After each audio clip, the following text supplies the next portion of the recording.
حق بنتا ہے ان کو وہ دے دیا جائے۔ دوسرا یہ ہے کہ ان کے ساتھ صلہ رحمی کرو اور محبت اور میل جول اور خبر گیری اور موقع پر مدد اور حسن معاشرت سے پیش آؤ۔ یہ قرابت داروں کے ساتھ حسن سلوک کا حکم دیا گیا ہے، اسے صلہ رحمی کہتے ہیں۔ اسلام بڑا ہی حسین اور بڑا ہی خوبصورت دین ہے۔ اس کے اندر دین والے کو ہر طرح کی رہنمائی موجود ہے۔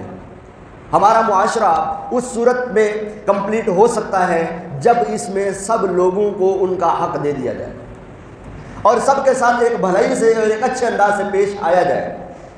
جو حسن معاشرت ہے اور اس میں صلہ رحمی ضرور ہے۔